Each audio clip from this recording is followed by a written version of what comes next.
So Tina, after that track, are you looking to release an album? Have you got one packaged up and ready to go? What's the situation? Yeah, I'm in the studio working on the album, so yeah, definitely there's an album coming as well.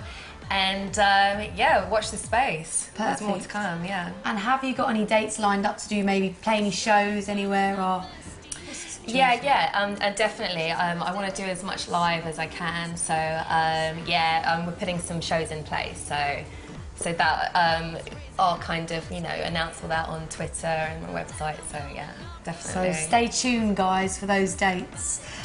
So Tina, we need to bring it all back. Yes. Like what I did there with the S Club days. And you guys had 4 #1 singles, 4 smash hit albums, and a greatest hits album. How would you describe your time in the band? Well, whirlwind. It was so crazy. I mean, we didn't stop. It was 5 years of complete, you know, madness. So S Club were one of the hottest pop groups around at the time. Did you guys realise how big you were? We didn't actually, because we were just in our like S Club bubble. But actually, the one time that we kind of realised how big the band had got was we were due to do a record signing at HMV in Piccadilly, and we were all sort of in a office just kind of near a store waiting to go down, and in the end the police actually stopped the signing because we'd literally brought the whole of Piccadilly and Trafalgar Square to a standstill. That is crazy. It's crazy, yeah. Wow. Now the band formed in the early 90s after a series of auditions. So talk us through that whole process of how you actually got in the band. Yeah, well, I auditioned, and it was, I remember it very clearly actually. I did an audition at Pineapple Studios, and yeah, it was like kind of how we are now with a camera, and I just sort of sung and danced, and then I got a phone call probably a couple of days afterwards, and I was flown to Capri to see Summer Fuller, and yeah, he said, yeah, you're in, you know, so. Now, not only were you guys pop stars, you're also a massive brand. You had successful hit shows, Miami 7, LA 7, and of course the film Seeing Double. The film. So was it easy combining the two, singing and acting? I think that's what made us like the hardest working band ever, because we had our show as well. So when most, I guess, bands have like a bit of downtime and they can kind of, you know, go away to a beautiful location and redo their album, we had to kind of film our TV show. So that's why we were so non-stop, and like studio time would literally be, you know, wee hours of the morning or late at night where we can fit it in. So it was tough. We had some kind of quite cool people like starring the show with us. Like we had, I don't know if anyone's heard of the Brady Bunch. Yeah. It's a huge show in America, like a cult show. And Greg Brady was our manager in the show, and he was hilarious. Like, he was so funny, yeah. And so it's kind of working with people like that, and they were, and also the lady Linda Blair was our played our housekeeper, housewoman. I can't remember. Sorry. Sorry, Bringing Linda. back all the memories. But she was obviously the star of The Exorcist. So, you know, we had some like legends in our show, you know. Definitely. So it was, but yeah, she was one of like big character in our show. Yeah. And how did you sort of cope with learning lines to those shows and then sort of going off and singing? Was it quite easy for you to learn the script for the shows? Well, I didn't find that so hard because I was a professional dancer before. I was used to picking up routines quite fast, so I didn't struggle so much, but you know, thinking back, you know, we were learning lines like the night before or sometimes on set. So but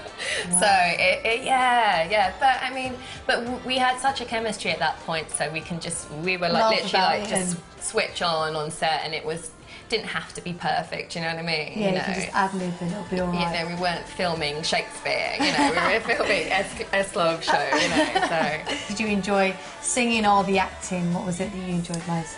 Well, I guess the singing, because, you know, with the singing we could do the touring, and you know, you'd see the fans out there, and you just get such a buzz off the fans when you're on stage doing the arena tours. It was just like, oh, it's so amazing.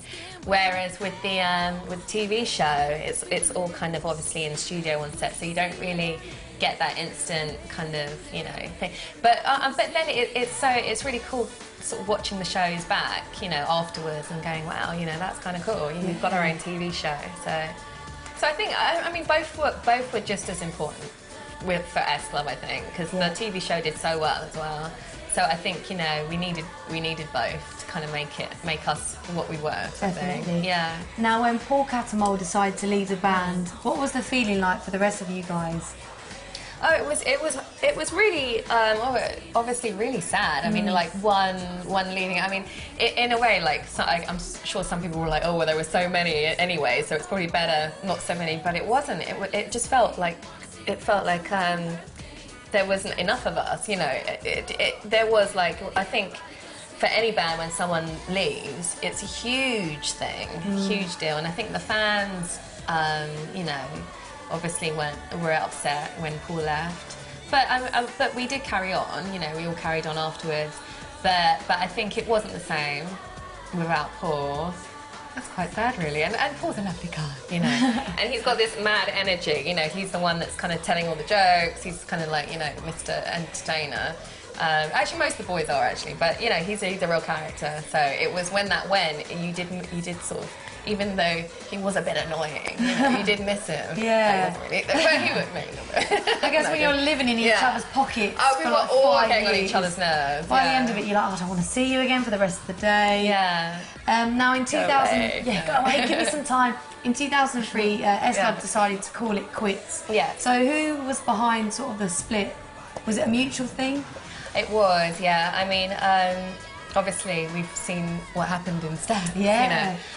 No, we were all so burnt out. I think, you know, we literally all sat together and said, we either take a holiday, like for a year, or we split up, and we all voted to split up, you know. Really? Yeah, and I think at that point, I think everyone was sort of, you know, everyone had grown up, and some people wanted to explore something else, you know, other than S Club. And yeah, I mean, I laugh about it, but it was too much, you know. You definitely needed to take a break. And when you did take a break, did you guys see each other, or did you just go your separate ways? Well, actually, funny enough, when we first split, we all literally met up kind of a month later to see John in Les Mis, you know. So yeah, even though we weren't together all the time, we were always. Someone was always around, I don't know, kind of. And obviously, like, Rachel released her solo stuff, so it was always like, I saw Rachel a lot on TV, so that was kind of like, yeah, she was still there. Quite quickly, she still had the energy to go on and do the solo stuff. Yeah, well, to be honest, I mean, that is the kind of normal way to do it, I suppose. Yeah. Off the back of the band, get something out, you know, bang, you know. But you know, I like to do things a little bit differently. Yeah. Go and take a break and chill out for a bit. 8 years off, you know, and then come back. Why not? All nice and refreshed. Yeah. Exactly. But no, I think everyone did their thing basically. Yeah. So, yeah. And what would you say were your best and worst parts about being in S Club? Yeah. Okay. The best part was obviously being in a band that reached out to so many people. You know, our show was in 122 countries, and you know, we were traveling the world, and I think, you know, we were doing things that people dream about, you know. So I think that was obviously the best thing, and doing the concerts and just having a job where you just get to perform is like a gift in itself, you know, because it's so tough to get into this industry. So and we were all like totally aware of that. So. And I think the worst thing is your life is completely turned upside down, and it is a bit of kind of like you don't realise how much work goes into it, you know. So I think you know, the fact that the lack of sleep and obviously all the kind of pressure put on us, you know, to you know, cope with it all, sort of thing, you know. But then saying that it's one of the easiest jobs in the world, but then it's not the easiest. No, because you still if that makes sense. Maintain the status that you're at, sell records, do really well. Exactly. So, and that takes work.